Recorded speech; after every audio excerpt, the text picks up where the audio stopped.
Le marché de l'occasion est un marché important. D'un côté, on a tous ceux qui veulent revendre un véhicule usagé et de l'autre, on a ceux qui cherchent une bonne occasion plutôt qu'un véhicule neuf. Mais dans tous les cas, il y a quelques précautions à prendre avant de se lancer.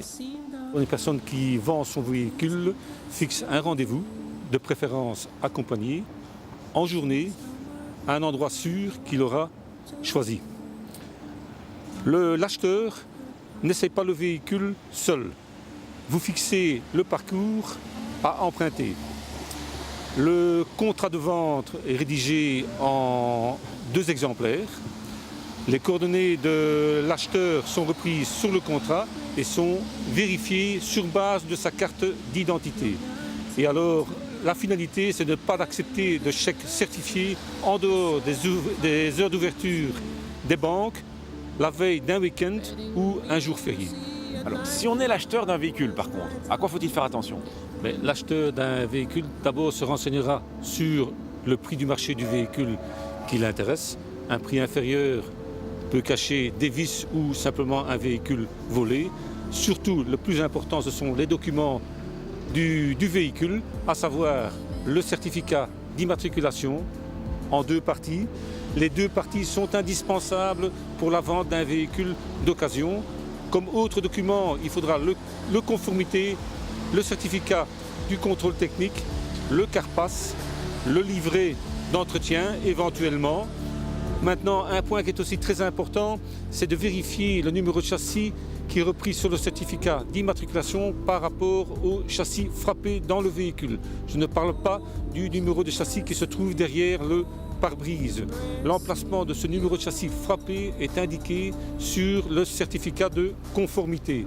Et finalement, demandez toujours à avoir les 2 clés du véhicule et testez-les. En Belgique, nous disposons d'un outil intéressant appelé le CARPAS et qui doit accompagner chaque véhicule d'occasion. Mais au fond, à quoi sert ce CARPAS?